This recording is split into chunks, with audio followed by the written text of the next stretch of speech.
Hellfire, on va où? À gauche.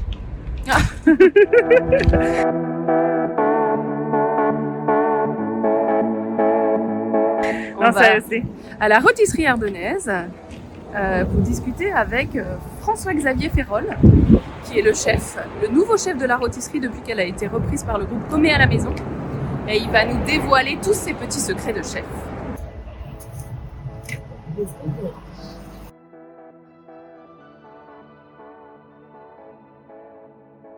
Eh bien, bonjour François-Xavier. Bonjour. Je suis donc ici à la rôtisserie ardennaise. François-Xavier, tu as repris les cuisines il y a un peu plus d'un an? Moins d'un an, 6 mois. Moins d'un an, 6 mois. Ça voilà. fait 6 mois. Donc un tout nouveau chef ici.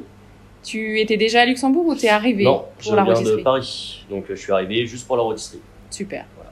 Le projet de la rôtisserie t'a tellement emballé que tu as tout quitté pour Luxembourg. Exactement. C'est exactement ça. À quelques points près. Mais oui.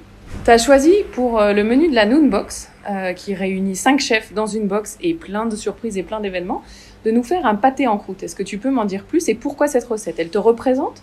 Alors, elle me représente oui et non. C'est juste, on va dire, c'est un des fils rouges de la rôtisserie. C'est une cuisine française typique et je trouve que le pâté en croûte représente bien cette chose-là. Étant fils et petit-fils de boucher, charcutier, traiteur, je me suis dit que c'était aussi un petit hommage. Et donc j'ai choisi un pâté en croûte agneau, puisque Pâques. Donc Pâques, c'est l'agneau, ouais. l'agneau pascal, voilà. Et donc à l'intérieur, donc il y aura une farce agneau, whisky tourbé, citron confit. Waouh. Un insert épaule d'agneau confite, c'est un agneau de 7 heures, donc avec D'accord. plein d'épices. Un insert merguez et un insert navet au jus d'orange. Voilà, pour la fraîcheur. Très chouette. Si la vie reprenait demain, qu'est-ce que tu ferais en premier? Sortir d'un bar, en terrasse. Dans un bar, donc il faut qu'il fasse beau. Pas forcément, Non? je suis parisien. Oui, c'est vrai. D'accord. Dans quel resto t'irais en premier, à part le tien? Under Villa, à Stanford. Ok, Voilà. très bien. Qu'est-ce qui te manque le plus en ce moment? Mes enfants et ma femme. Parce Que pour t'as l'instant, laissé on est à Paris? exactement pour Oh, les l'instant. pauvres, loulou. Bon, et puis Voilà. toi aussi, hein, au passage. Voilà. Très bien.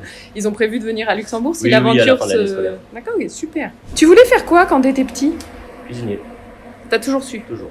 Donc tu as travaillé avec des chefs comme Éric Fréchon, entre autres, et Yannick Aleno. C'est ça. Qu'est-ce qui est particulier quand on travaille avec des étoilés? Alors, des étoilés comme eux, c'est. Donc, ça, c'est plutôt avec Eric Fréchon, c'est une forte rigueur, des produits frais, enfin, c'est vraiment pousser les bases à l'excellence. Et des chefs comme Yannick Aleno, on va plus sur la création. Donc, c'était. Regarde l'expo que j'ai vu, donc de l'art contemporain, des choses, des sculptures, des peintures, peu importe. Et il nous montrait ça, et il nous disait bon, bah maintenant, je veux ça en plat. C'est-à-dire. En fait, il fallait reproduire ce qu'on ressentait en version comestible. La recette que tu ne révéleras jamais. Il y en a une? Tu parles de tes Non, recettes? Oui, à tout le monde. Pas À à tout le monde, parce que ce n'est pas forcément compréhensible par tout le monde, mais toutes mes équipes, je les forme tout le temps, peu importe la recette, même mes petits secrets.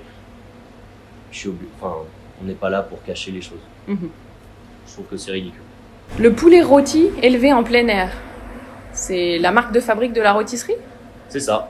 Alors au début, on avait plusieurs références de volaille, et il s'avérait que c'était notre poulet bio des Landes, élevé en plein air, en liberté, qui marchait le plus, donc on a gardé que celui-ci. Et en ce moment, avec le confinement, vous le vendez bien? Ici? Oui, on le vend bien. Voilà. Ok. Soit découpé, soit en entier? C'est... Comme le client désire. D'accord. Nous, on s'adapte, il n'y a aucun problème. Très bien. Et nous allons normalement faire entrer une nouvelle référence luxembourgeoise. Ah, le poulet Voilà. luxembourgeois. Exactement. Est-ce que tu as un rituel avant le service avec tes équipes? Pas vraiment, ça dépend en fait des services. C'est Non, il n'y a surtout ça. pas, avant Il y a de pas commencer le service, non. on se dit allez oulouloulouloulou. Non, bah après, on n'a pas besoin d'attendre l'avant-service pour faire ça. D'accord. Donc c'est détendu dans ta cuisine? Il y a de la rigueur? Oui, T'as pris la rigueur? mais j'aime pas avoir le côté trop strict tout le temps. D'accord. Moi, j'aime quand tout roule, mais qu'on rigole en même temps. Bon, François-Xavier, maintenant que tu m'as raconté la petite histoire de ton pâté en croûte et que tu m'as mis l'eau à la bouche, on se connaît bien, hein? Ça. Tu m'as tout dit. Donc il va falloir que tu m'en dises plus sur tes tatous. Sur mes tatouages. Tu sais que moi je suis illustratrice, donc ça m'interpelle et il faut que je comprenne ce qui se passe par là. Alors, donc l'histoire de ce bras-là, c'est toute une cuisine. Donc voilà, c'est une cuisine avec, bon, ça va plus haut, avec le chef, les casseroles sales, un peu le coup de feu, quoi. Génial. C'est toi qui l'as dessiné au Pas départ du tout, ou mieux vaut quelqu'un? que ce soit pas moi.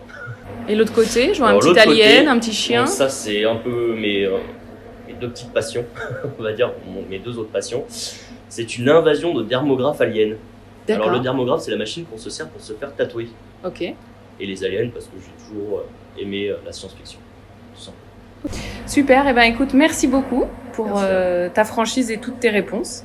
Et puis, je pense que nos utilisateurs seront ravis de te découvrir parce que c'est ce que je dis toujours. On connaît souvent les restaurants, on connaît très peu les chefs, à part les grands chefs qui font beaucoup parler d'eux. Et c'est quelque chose qui mérite d'être dévoilé et avancé. Voilà. Merci. Merci à toi.